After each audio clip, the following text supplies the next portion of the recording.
There are early photos of me in my dad's arms, his inability to be close evident by the arm's length in which he held me. The same could be said of my mother, arm's length. Maybe that's why I struggled with feelings of unworthiness. And for me, they manifested in my need to be perfect. I had to have the perfect body. Most students will go to college and put on 10 pounds their freshman year. Not me. My freshman year, I had 1 cracker and a small piece of cheese. And that was my breakfast and my lunch. And for dinner, a green salad with dressing. My eating disorder, it remained active well into my 30s, resulting in late night binges and starving myself the next day and or working out for 3 hours straight. I decided to see an analyst at the Indiana University Medical Center. He sat in a chair, expressionless, and began asking me about every part of my body. And I mean every part. How do you feel about your eyes? My eyes are fine. They're brown. How do you feel about your breasts? How do you feel about your nipples? I thought this guy was a pervert. I nearly walked out. How do you feel about your stomach? Now he got my attention. I don't feel good about my stomach. I wish it were flatter. It's immediately where I put on my weight. And then he said something that has stuck with me since. There is beauty in imperfection.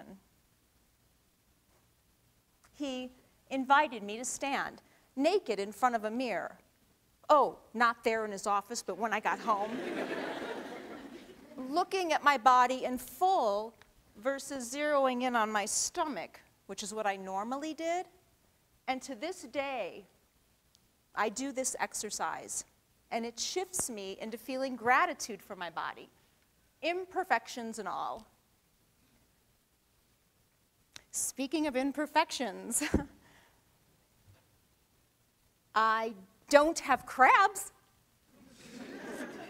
Yeah, that was my line in one of the college plays I was in. Enter PJ, the director. He was artistic and sensual. I was only 21 years old with very limited sexual experience. It wasn't love, but I wanted to explore. And boy, did we explore. One day, I noticed this burning, this tingling sensation when I went to the bathroom, and I didn't know what it was. So I went back to the student health care center.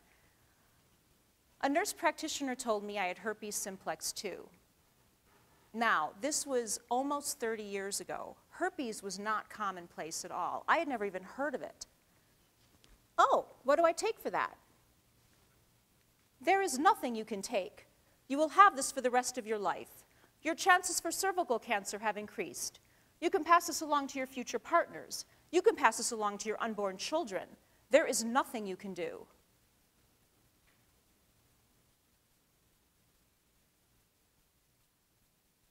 I left her office numb.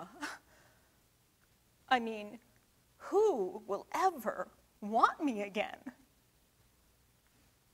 I am not good enough. I am not worthy. I remembered what my father used to say.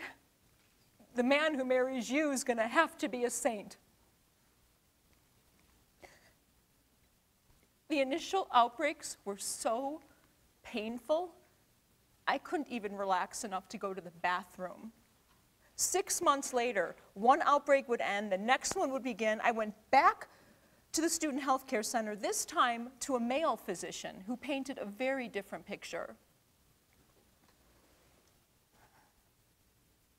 Although you're experiencing a very intense time, the outbreaks, they will taper off.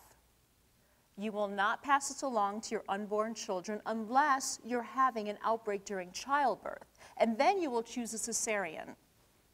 You will not pass this along to your future partners unless you're having an outbreak during sex, and a condom can help prevent this.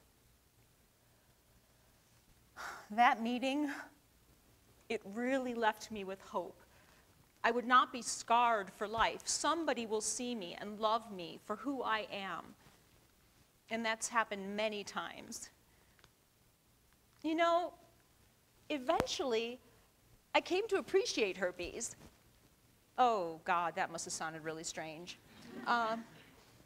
Years later, while meditating, I came to realize that the herpes outbreaks, they actually represented my feelings around unworthiness, as they typically would flare up when I entered a new relationship with a man. It was as if I didn't feel worthy of him, and what better way to keep him at arm's length than to get a herpes outbreak? Embracing this, it actually transformed my relationship with herpes, as the symptoms became a sign that I wasn't feeling self-love, and to look within and discover why. I'm doing theater again. I'm stepping through my characters into my truth, my I am worthy. Today, my need to be perfect, it doesn't drive me. I'm happy with my body, realizing that even in the imperfections, there's beauty. There was a time I felt so much shame telling a new partner I had herpes, and here I am telling all of you. I'm developing a relationship with the little girl within who longed for closeness, raising her up to stand beside me in celebration of the journey and the lessons and the worthy woman we are today. And I never, ever hold her at arm's length.